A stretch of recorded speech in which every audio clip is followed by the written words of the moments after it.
पन्नगे च सुरेन्द्रे च कौशिके पाद संस्पृशि निर्विशेष मनस्काय श्री वीरस्वामिने नमः। आयारो आगम में कहा गया है, लोभम अलोभेण दुगुंछमाणे लब्धे कामे नाभिगाहै। हमारी चेतना में लोभ भी विद्यमान है तो साथ में अलोभ की चेतना भी भीतर में होती है। लोभ भी एक भाव है, एक चित्त का धर्म है, वह औदयिक भाव के रूप में है। तो अलोभ भी एक चित्त धर्म है जो मोहनीय कर्म के विलय से संबद्ध है। वीतराग बनने के लिए लोभ से मुक्त होना जरूरी है और मोक्ष की प्राप्ति के लिए वीतरागता जरूरी है और मोक्ष की प्राप्ति के लिए केवल ज्ञान, केवल दर्शन की प्राप्ति भी जरूरी है। हालांकि जो पूर्णतया वीतराग बन जाएगा, क्षीण मोह वीतराग बन जाएगा, उसे तुरंत केवल ज्ञान, केवल दर्शन की प्राप्ति भी होती ही है।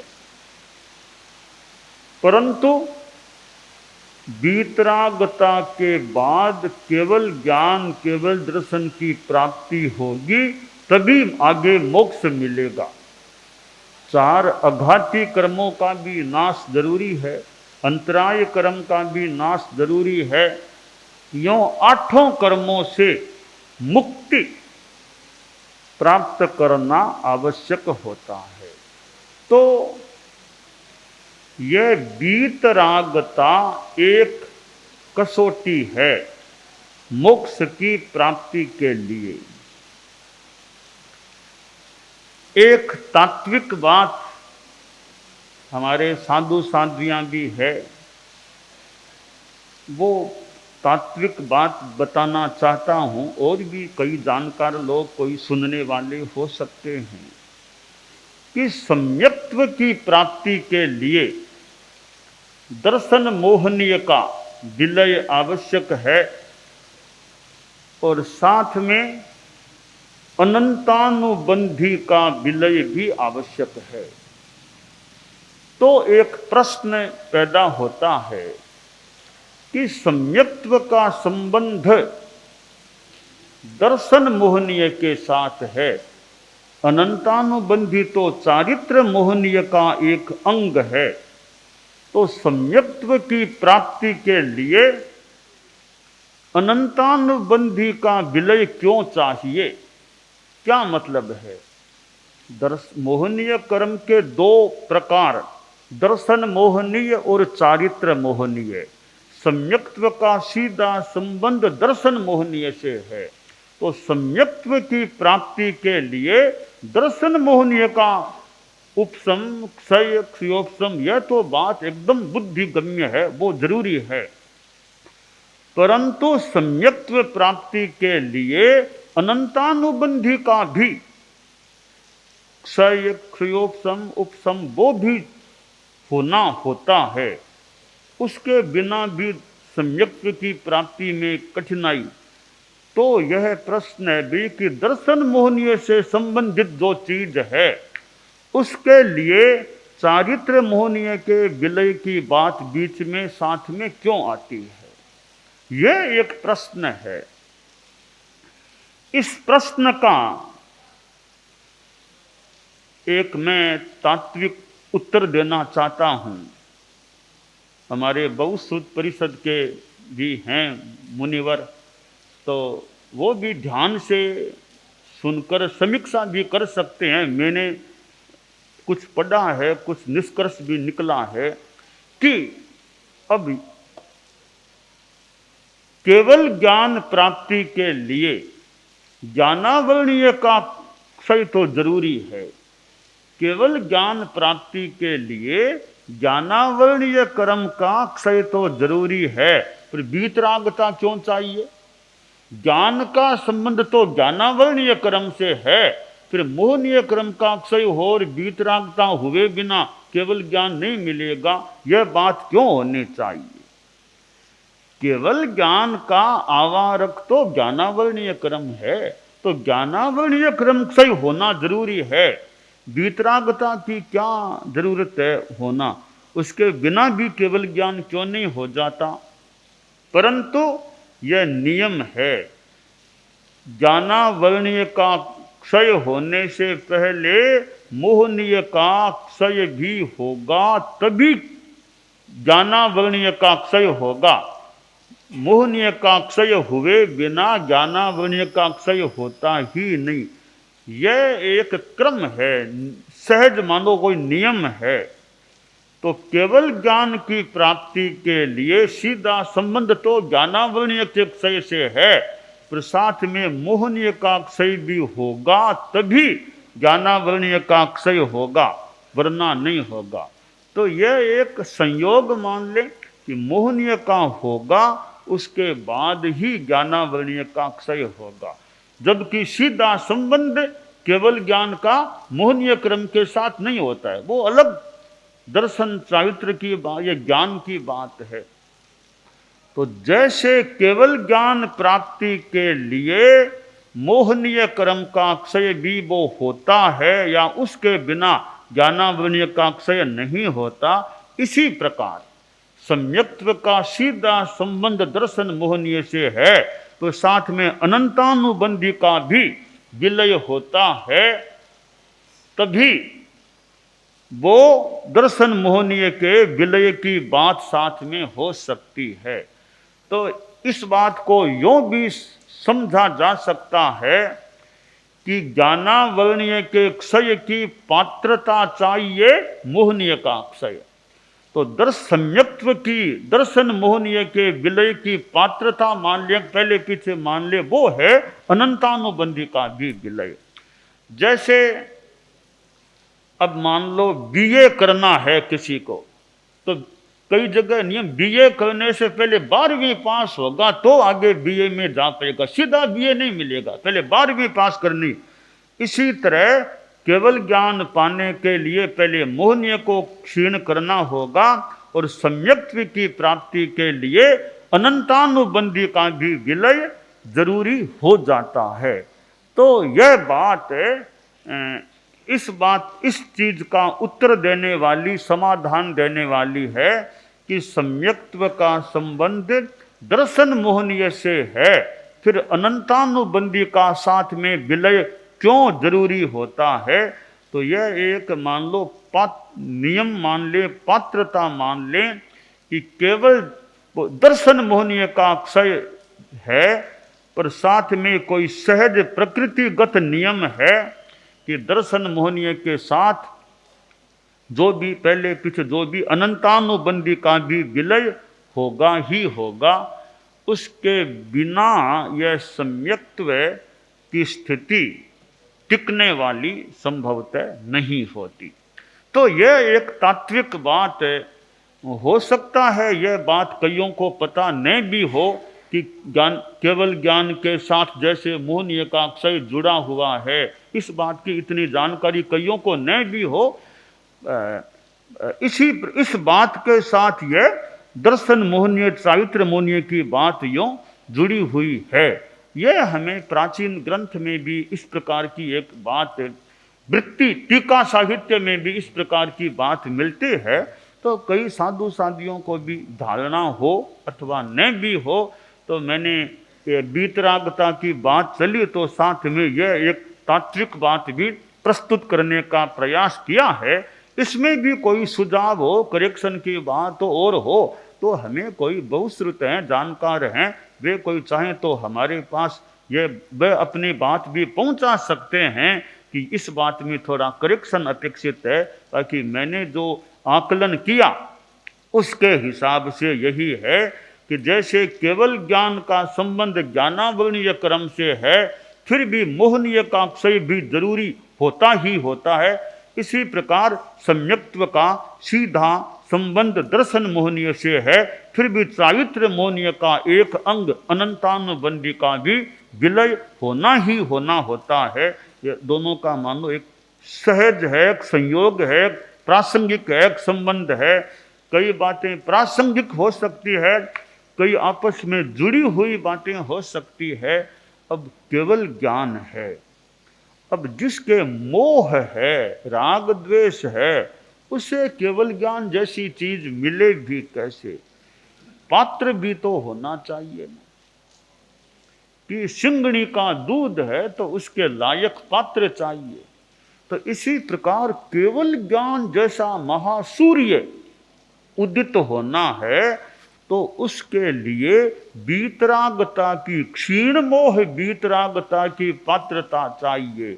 वो होगा, वीतरागता पूर्णतया हो जाएगी, तभी केवल ज्ञान का सूर्य उदय को प्राप्त हो सकता है।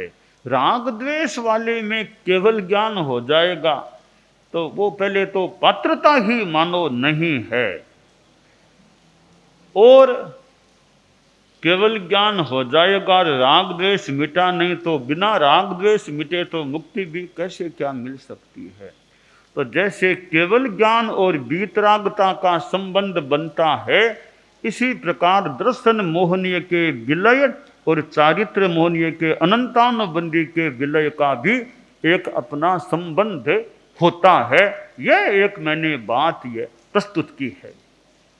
यहाँ आयारों में बताया गया है, लोभम अलोभेन दुगुंछ माने लद्धे कामे ना भी गाहे, कि लोभ की वृत्ति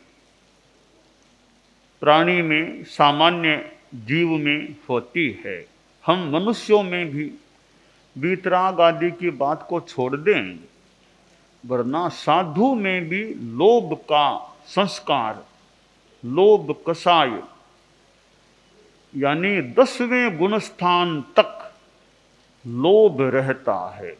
सूक्ष्म संप्राय 10वां गुणस्थान है, उसमें भी किंचित लोभ का अंश वहां भी विद्यमान रहता है। बहुत कमजोर है, पर है 10वें गुणस्थान तक। तो साधु तो 6ठे गुणस्थान में ही हो जाता है। 6ठा, 7वां, 8वां, 9वां, 10वां, इन सब गुणस्थानों में साधुता है, पर साथ में लोभ भी है। और 6ठे गुणस्थान में तो लोभ कुछ ज्यादा मात्रा में भी हो सकता है।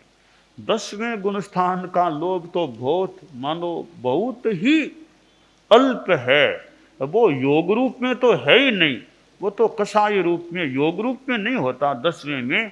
योग रूप में तो 7वें गुणस्थान में भी लोभ नहीं होता। 6ठे गुणस्थान तक योग, मन वचन काय योगों में लोभ आ सकता है। तो यह लोभ जो हमारे में है, साधु में भी है, गृहस्थों में तो ज्यादा मात्रा में लोभ हो सकता है। अब लोभ की वृत्ति को कैसे कमजोर करें, लोभ को कैसे प्रतनु बनाएं, इसका उपाय क्या हो सकता है? आयारों में यहाँ लोभ को पराजित करने का मानो एक उपाय बता दिया गया है। छोटा सा एक निर्देश है, लोभम अलोभेन दुगुंछ माने आश्रय। 10वें आलियम में भी जो आया है, लोभम आश्रय, संतोष ओ जिणे, वो ही बात करीब करीब यहाँ आयारों में आई है कि लोभ को जीतने का उपाय है अलोभ। अलोभ की साधना करें। अब प्रश्न है कि लोभ तो है, अब अलोभ को लाएं कहां से? लोभ को खत्म करने के लिए लोभ तो विद्यमान है, अलोभ को कहां से लाएं लोभ को खत्म करने के लिए? तो ध्यातव्य है, लोभ जैसे हमारे भीतर में है वैसे अलोभ भी हमारे भीतर में है। कोरा लोभ ही नहीं है, लोभ के साथ अलोभ भी हमारी चेतना में है, दोनों है। लोभ है, अलोभ है। लोभ मोहनीय कर्म का औदयिक भाव है तो अलोभ मोहनीय कर्म का क्षयोपशम भाव है। हमारे भीतर में उदय भाव भी विद्यमान है और क्षयोपशम भाव भी विद्यमान है। अब दोनों का संघर्ष चले कि जो क्षयोपशम भाव रूप अलोभ का धर्म हमारे भीतर में है, हम उसको और जागृत करने का प्रयास करें और जागृत करें। कि जैसे कुंडलिनी शक्ति का उसको जागृत कर लो। हमारे जैन परंपरा में वो तेजोलब्धि की शक्ति, उसको एक जागृत कर लो, कुछ भी कह दो, उभार लो। तो ये अलोभ की चेतना हमारे में है, उसको थोड़ा जागृत करें और लोभ को फिर खत्म करें। अब किस तरीके से करें? उसके लिए एक तो अनुप्रेक्षा करें। अब लोभम संतोष ओ जिणे, इसी का स्मरण, इसी का अनुप्रेक्षण करें। रोज आधा घंटा 20 मिनट लोभम संतोष ओ जिणे, लोभम संतोष ओ जिणे। तो इससे हमारी एकदम अर्थ का बोध होने के साथ अनुप्रेक्षा करते हैं तो अलोभ की चेतना भी जागृत हो सकती है। और ज्यों ज्यों अलोभ की चेतना बढ़ेगी त्यों त्यों लोभ की चेतना हमारी कमजोर पड़ती जाएगी। तो प्रतिपक्ष भावनातः, पातंजल योग दर्शन में एक जगह संभवतः आया है, प्रतिपक्ष भावनातः। हम सिद्ध योगी आचार्य श्री महाप्रज्ञ से प्रेक्षा ध्यान का एक प्रयोग करें। आपको एक प्रयोग कराया जा रहे हैं श्वास प्रेक्षा का। 5 सेकंड में श्वास लेना है, 5 सेकंड भीतर रोकना है और 5 सेकंड रेचन करना है और 5 सेकंड बाहर रोकना है। इस प्रकार 20 सेकंड में एक श्वास। सावधान रहे, श्वास भरे, भीतर रोके, रेचन करें, बाहर रोके, श्वास भरे, भीतर रोके, रेचन करें, बाहर रोके, श्वास भरे, भीतर रोके, रेचन करें, बाहर रोके, श्वास भरे, भीतर रोके, रेचन करें, बाहर रोके, श्वास भरे, भीतर रोके, रेचन करें, बाहर रोके,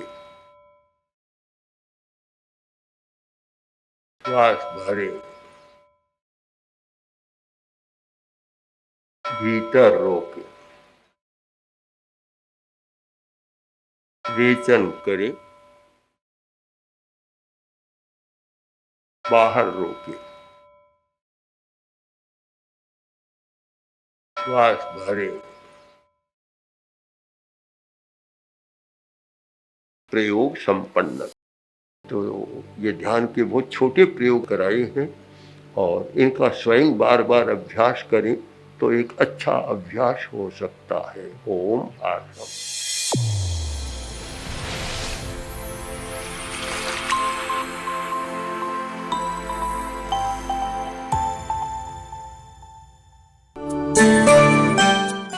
एकाग्रता, तन्मयता, अपने आप को मंगलमय अनुभव करते हुए नमो अरहंताणम, नमो सिद्धाणम, नमो आयरियाणम, नमो उवज्झायाणम, नमो लोए सब्बसाहूणम, एसो पंचणमुक्कारो सब्ब पावपणासनो, मंगलाणं च सब्बेसिं पढ़मं हवइ मंगलम। चत्तारि मंगलम, अरहंता मंगलम, सिद्धा मंगलम, साहू मंगलम, केवलिपन्नत्तो धम्मो मंगलम। चत्तारि लोगुत्तमा, अरहंता लोगुत्तमा, सिद्धा लोगुत्तमा, साहू लोगुत्तमा, केवलिपन्नत्तो धम्मो लोगुत्तमो। चत्तारि शरणं पवज्जामि, अरहन्ते शरणं पवज्जामि, सिद्धे शरणं पवज्जामि, साहू शरणं पवज्जामि, केवलिपन्नत्तं धम्मं शरणं पवज्जामि। धम्मो मंगलमुक्किट्ठम्, अहिंसा संजमो तवो, देवावितं नमंसन्ति जस्य धम्मे सयामणो। च इत्ता भारहं वासं चक्रवट्टिमहिद्धियो, सन्ति सन्ति करेलोए पत्तो गइमणुत्तरम्। देवदानवगन्धर्वा जक्षरक्षस किन्नरा, बम्भयारिं नमंसन्ति दुःकरं जे करन्ति तम्। मंगलं भगवान् वीरो, मंगलं गौतमो गणी, मंगलं स्थूलभद्राद्यः जैनधर्मोऽस्तु मंगलम्। मंगलं मतिमान् भिक्षुः, मंगलं भारमल्लकः, मंगलं रायचन्द्राद्या, मंगलं तुलसीगुरुः, महाप्रज्ञोऽस्तु मंगलम्। तेरा पंथोऽस्तु मंगलम्।